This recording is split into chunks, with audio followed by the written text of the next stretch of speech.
Can you do a video on fight or flight? I feel like I'm dying sometimes. I'm 3 months into this and I feel like I'm going to explode.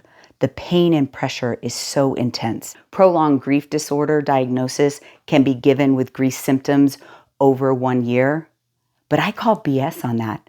I was personally in shock the first year, and that is fight or flight, right? That intense feeling of, I can't believe this has happened. I'm going to give you 3 things that helped me not get stuck in my grief. The first is self-love, and that includes giving yourself grace. Grief is extremely painful. The person that said that she's just in 3 months, unfortunately, that's just the beginning. And we have to manage our expectations around how long it actually takes to get through grief. I love what this woman said as I interviewed her 7 years after losing her child. Being very free with tears. And even though it makes other people uncomfortable, I'm sorry, I can't help that. I have to grieve my child my way. And at that time I had a commute of an hour, and so my car was kind of my little cathedral, my little church, and I could scream, I could cry and talk to God and ask Him why, and then I could listen to music and kind of get calmed back down. A lot in the early days, that was a lot. I went back to work way too soon. I went back to work after 2 weeks, and because I just didn't know what else to do. But also being very honest with people. I'm an honest human anyway, and so in those early days you didn't feel like you could be honest because it made other people feel uncomfortable. But I had to finally come to that I have to be honest. I have to be honest. And that's who I am. That's just who I am. So when I'm hurting, I tell you I'm hurting today. Today's not a good day. It's a bad day. You have to give yourself so much grace. I've never been this way before, never walked this path before, and I'm figuring it out step by step. So giving yourself a lot of grace is huge. You notice her pain of losing her child is still there 7 years later. And so that pain will never go away. However, we can still learn to process, find things that bring us joy, but making sure that we take the time to feel the pain. And this is what I'm referring to when I say self-love. We often think of self-love as, doing things that make us happy. And right now, if you are in intense grief, you don't feel like you can do things that make you happy. They don't make you happy anymore. But again, that grace, managing expectations around the time that it takes to do that. I lost my daughter Maya December 14th, 2021, and it wasn't until 9 months later that I realized that I hadn't even started grieving. And I had to take, a very specific action to start that grieving process because I was still in that fight or flight. And so figuring out what that is for you is super important. Nobody can feel this pain for you. No one can take this pain away from you. And so managing the expectations around how am I going to do this for the long term? It's a marathon, not a sprint. And so that is the first thing, and I'm going to refer back to that. Self-love, grace to yourself, understanding that this is going to take time and that you have to feel that pain. The second thing that I do is separate my grief. I talk about this a lot. Grief, when we process grief, the end result is to cherish that relationship. But there's so many other factors. Some common things that are associated with grief: trauma, maybe the way the person died was traumatic; injustice, maybe it was unfair; maybe it created a spiritual conflict; maybe it causes you to say negative things to yourself or causes additional anxiety.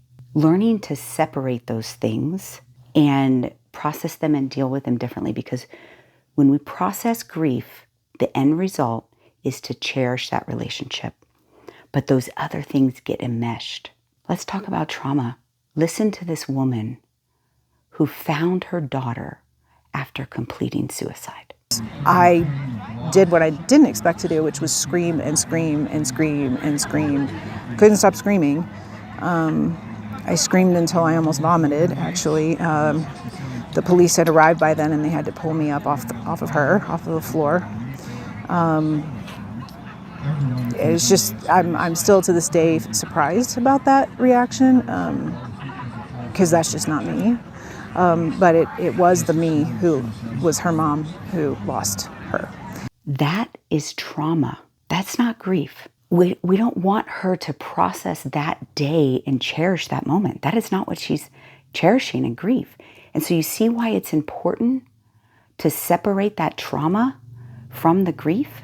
So when you have an experience like that associated with your grief, and sometimes trauma needs professional intervention, but when we talk about processing trauma, the goal is to process and release.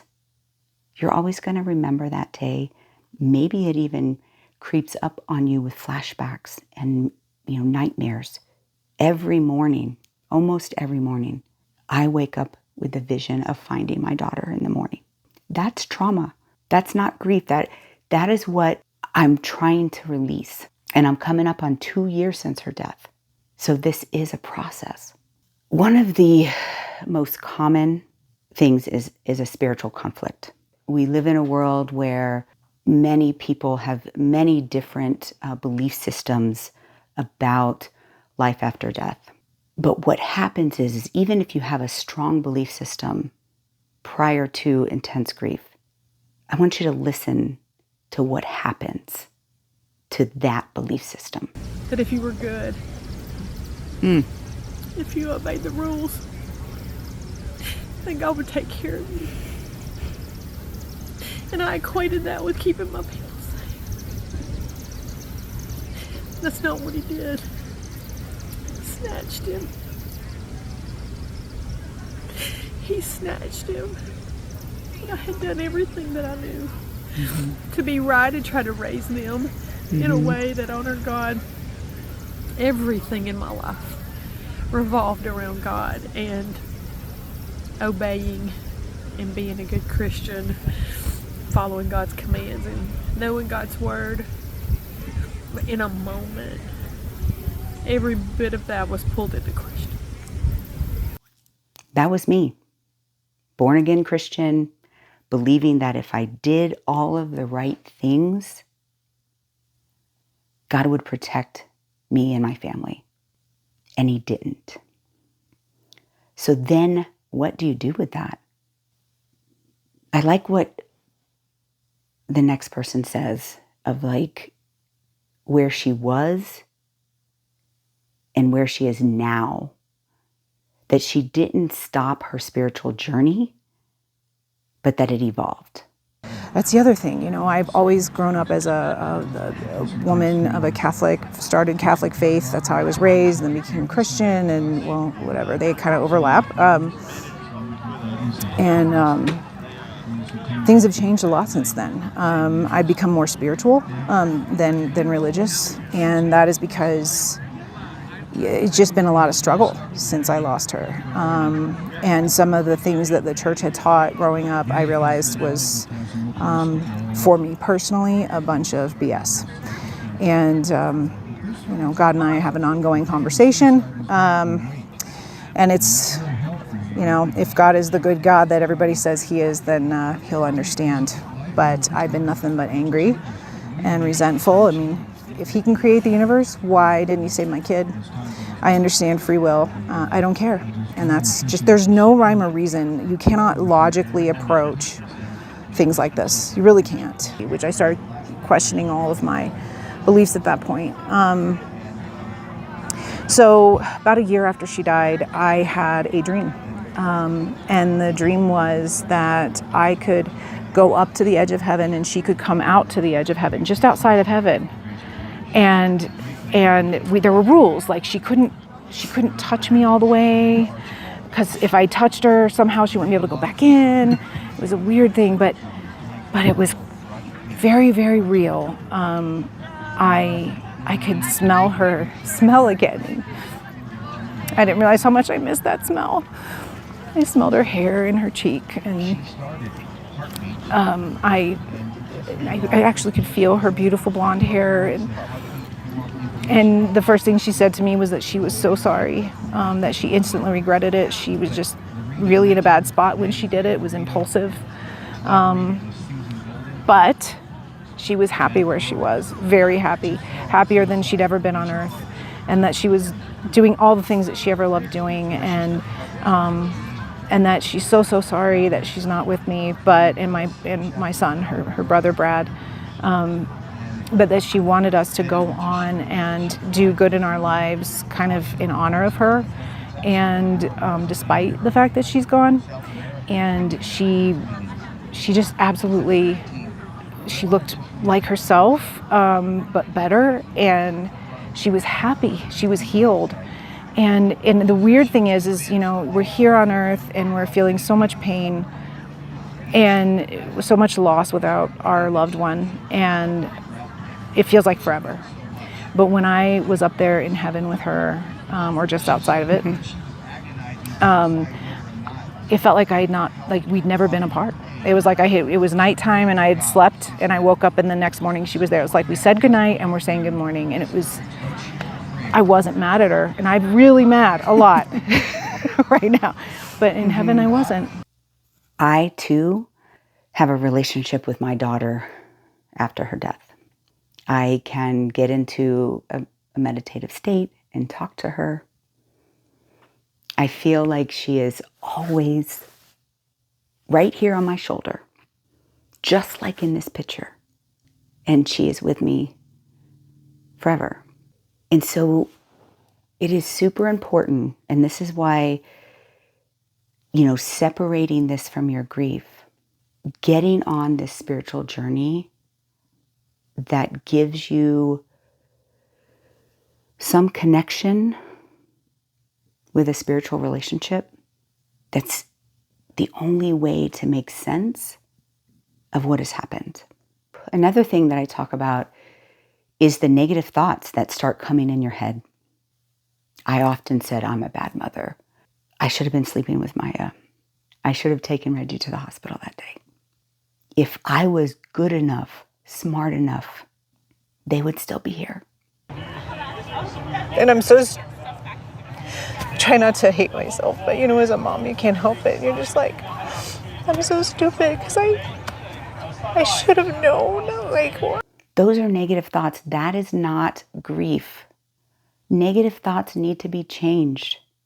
Grief cannot be changed. Do you see why you have to separate? Anxiety is another thing. Even if you never had anxiety before, oftentimes intense grief will develop an anxiety. Like, what's next? What bad thing is going to happen next? And sometimes there's external triggers to that, as this mother tells when she sees lights.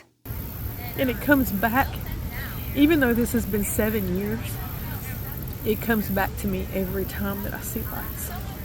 When I hear sirens, my heart just stops, gets up in my throat, because you think somebody's life is fixing to change. So I talked about there's 3 things that we can be doing, right? That first one was self-love, whatever that means for you. Grace, managing expectations, giving yourself time, allowing yourself to feel the pain. 2 is separating all of these things. Trauma is not grief. That negative dialogue that you have going in your head is not grief. Work through your spiritual conflict. Find your truth. And then lastly, the third thing, behaviors and choices, taking action. But I don't want to take action. I want to just give up. One of the things that I think keeps me going is I've promised myself I will never give up. And these mothers that I share their story, they haven't given up. They too have lost a child. I love what this mother says. And professionally, we call this dialectical thinking.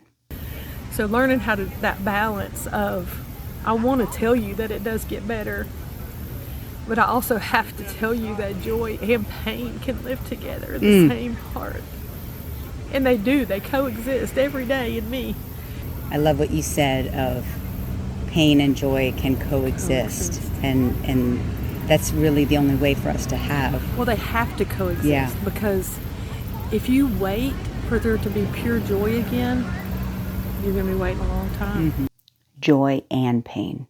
I know you feel your pain and you think joy is only in the past. We don't have to deny our pain to find our joy. That's the dialectic. These are two truths that appear opposite. And both can be true. Sometimes taking action is actually changing the trajectory of your life, like our next mother. I went back and I became a psych NP, and then that's what I do. I mean, that's my purpose. I take care of people. And then my goal is literally getting into policy making. So to try to change the way mental health is delivered here or anywhere. So this third thing is taking action. I too am taking action. I'm turning my pain into purpose. You can answer these questions for yourself. These are our stories. This is what is working for us. And I wish I had a formula that is specific and guaranteed to help you. But it's your story, your grief, and all of the other things that it has impacted, whether it's injustice, spiritual conflict, the negative thoughts in your head. Taking action is about what are you going to do with those things. So again, the three things that is working for me: finding a way to love myself, which includes grieving and feeling that pain. And the goal of grief is to cherish that relationship, not to get rid of the pain. The second thing is separating your grief from all of the other things that are causing you pain. And the third thing, and only you can do, is to take action to answer your own questions, to tell your own story. And it doesn't have to be publicly, but finding that story in you that turns your pain into something positive. I'm Cristi Bundukamara. I am a psychiatric nurse practitioner professionally, but I've lost 3 children. My son Johnny in a drowning accident in 2005. Later, my 2 biological children, Reggie and Maya, were diagnosed with a rare neurodegenerative condition called DRPLA. Reggie died October 30th, 2016, because I didn't take him to the hospital. Maya, not sick, no warning, died in her sleep from sudden unexpected death in epilepsy, December 14th, 2021. And I am taking action to turn my pain into purpose and trying to help you so that we all can say that we are mentally strong.